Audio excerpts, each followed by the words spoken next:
Britain का एक doctor जो दवा के नाम पर मौत का इंजेक्शन देता था, कोलंबिया का एक आदमी जो भेष बदलकर बच्चों का शिकार करता था,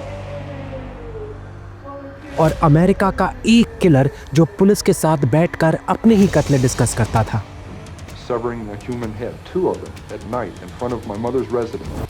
आज के इस वीडियो में हम ला रहे हैं 3 सबसे डेंजरस सीरियल किलर्स की असली कहानियां। Doctor death Harold Shipman, the beast Luis Garavito और कोएड किलर एड केम्पर।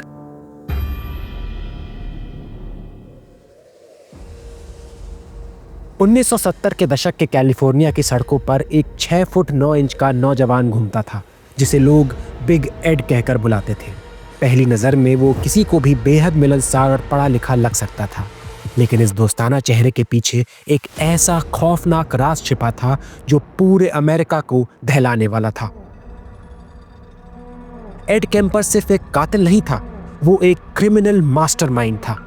एक ऐसा शैतान जिसका IQ आइंस्टाइन के बराबर था, लेकिन जिसका दिल पत्थर से भी ज्यादा सख्त था। उसकी दरिंदगी की शुरुआत सिर्फ 15 साल की उम्र में हो गई थी, जब उसने अपने दादा दादी को बेरहमी से मार दिया। उसे मानसिक अस्पताल भेजा गया, लेकिन कुछ ही सालों में उसने डॉक्टरों को यकीन दिला दिया कि वो पूरी तरह से ठीक हो चुका है। और फिर वो बाहर आया, पहले से भी ज्यादा खतरनाक बनकर। You were able to appear like an ordinary person, non-threatening to... I lived as an ordinary person most of my life, even though I was living a parallel and increasingly sick life, other life. Kemper के अस्पताल से रिहा होने के बाद ही California की college छात्राएं एक-एक करके गायब होने लगी। 1972 and 1973, a series of murders shocked Northern California. College girls began to disappear while hitchhiking. 2 of the victims were picked up from the campus of the University of California at Santa Cruz. किसी को अंदाजा नहीं था कि इन सब के पीछे वही नॉर्मल सा दिखने वाला बिग एड है। वो अपनी कार में लड़कियों को लिफ्ट देता, उनसे दोस्ती करता था और फिर उन्हें अपनी हवस और हैवानियत का शिकार बना लेता था। उसमें से एक थी आइको कू। ये सिर्फ 15 साल की थी। स्कूल के बाद घर लौट रही थी, हिच हाइकिंग कर रही थी। एड केम्पर ने भरोसेमंद अंदाज में उसे अपनी गाड़ी में बैठाया। उसके बाद सुनसान जगह ले जाकर उसको बेरहमी से मार दिया और उसके साथ वहशीपना किया। I thought I was pretty slick and went and tripped all over myself. That first 2 murders, the first 24 hours, there were 3 clear times I should have been busted. पूरे अमेरिका में डर की एक लहर दौड़ गई थी। छात्राएं अकेले घर से निकलने में डरती थी। अखबारों में हर तरफ बस कोएड किलर की ही खबरें थी। पुलिस दिन रात एक कर रही थी, लेकिन कोई सुराग नहीं था। और कातिल, वो तो पुलिस वालों के ठीक बगल में बैठा था। एड केम्पर अक्सर पुलिस बार में जाता, अफसरों से दोस्ती गांठता और उन्हीं से केस की अपडेट लेता रहता था। उसकी चालाकी का आलम यह था कि अपनी माँ की हत्या के बाद भी किसी को उस पर शक तक नहीं हुआ। और फिर जब पूरा कैलिफोर्निया इस अनसुलझे रहस्य से जूझ रहा था, पुलिस के फोन की घंटी बजी।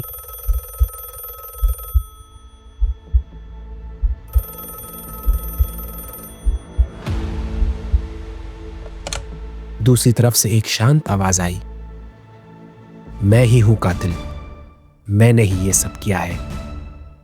जी हाँ, एड केम्पर ने खुद ही पुलिस को फोन करके अपने सारे गुनाह कबूल कर लिए। पूरी पुलिस और जनता की नजरों के सामने एक खूंखार राक्षस एक मासूम चेहरा लगाकर घूमता रहा और किसी को कानो कान खबर नहीं हुई। एड केम्पर की कहानी सिर्फ एक सीरियल किलर की कहानी नहीं है, बल्कि ये इस बात की भी चेतावनी है कि कैसे सामान्य दिखने वाले चेहरे के पीछे भी भयानक क्रूरता छिपी हो सकती है। उसकी कहानी इतनी खौफनाक है कि नेटफ्लिक्स की मशहूर सीरीज माइंड हंटर भी इसी पर आधारित है। ये केस इतिहास के पन्नों में हमेशा के लिए दर्ज हो गया, जो हमें आज भी ये सोचने पर मजबूर करता है कि हम अपने आसपास के लोगों को सच में कितना जानते हैं। अगली कहानी है ब्रिटेन के इतिहास के सबसे कुख्यात सीरियल किलर की। ये कहानी है डॉक्टर हैरोल्ड शिपमैन की, जिसे दुनिया डॉक्टर डेथ के नाम से जानती है। इंग्लैंड का हाइड मैनचेस्टर शहर। 1990 के दशक में यहाँ एक बेहद लोकप्रिय और सम्मानित फैमिली डॉक्टर थे, जिसका नाम था डॉक्टर हैरोल्ड शिपमैन। लोग उन्हें एक दयालु, देखभाल करने वाला और भरोसेमंद डॉक्टर मानते थे। खासकर उनके बुजुर्ग मरीज उन्हें भगवान की तरह पूजते थे।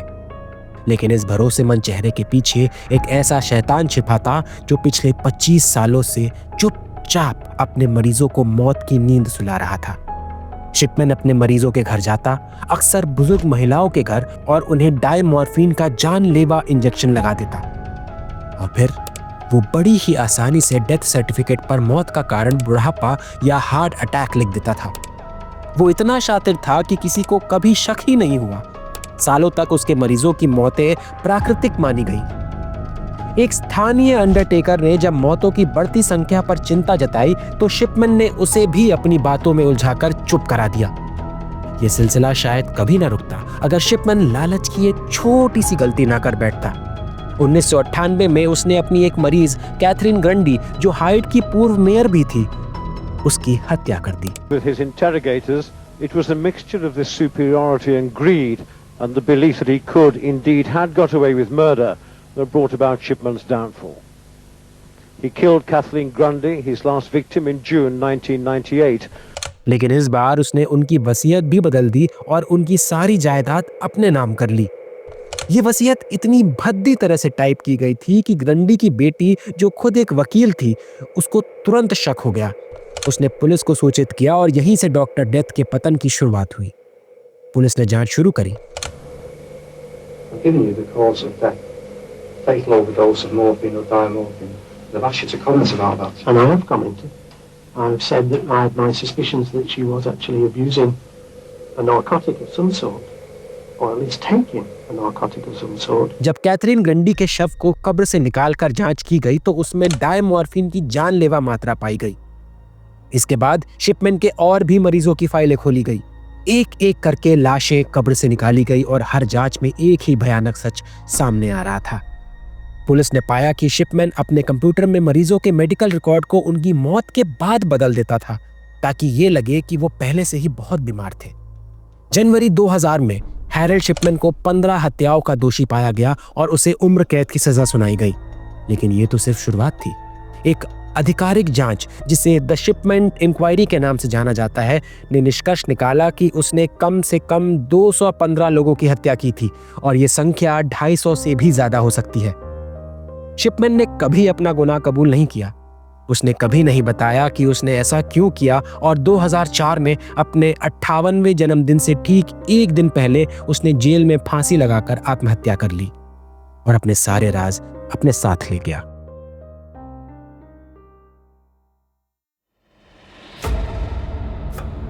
अगली कहानी इतिहास के सबसे क्रूर और सबसे भयानक सीरियल किलर की है। एक ऐसा दरिंदा जिसके गुनाहों का आंकड़ा सुनकर दुनिया कांप गई थी।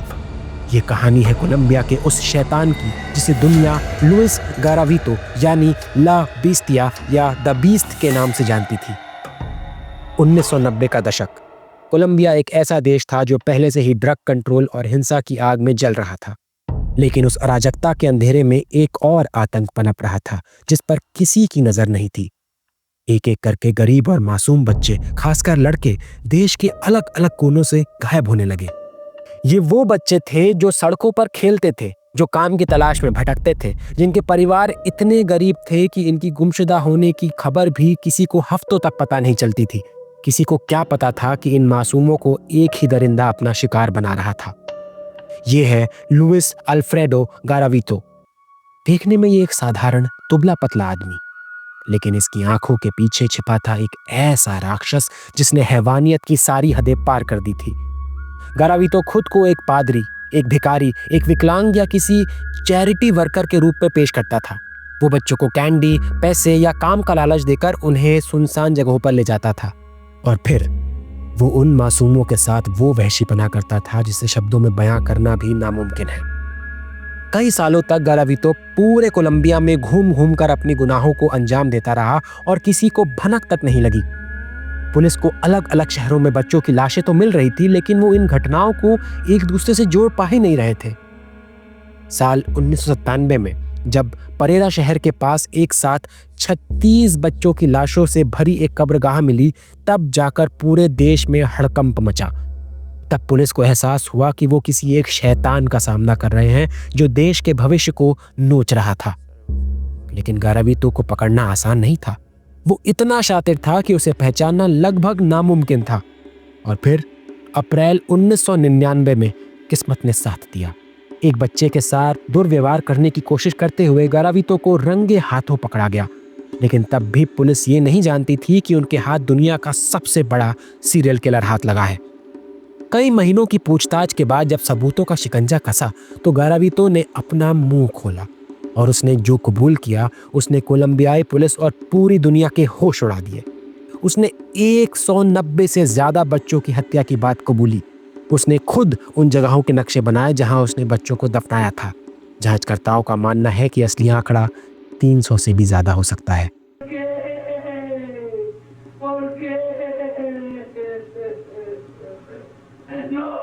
Garavito cried out for Duran to stop. The killer just couldn't take any more.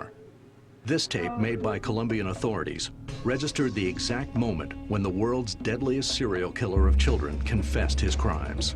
Louis Garavito को इतिहास की सबसे लंबी सजाओं में से एक 1853 साल की जेल हुई, लेकिन कोलंबिया के कानूनों की वजह से ये सजा घटकर सिर्फ 22 साल रह गई, जिसने लोगों में भारी गुस्सा भर दिया।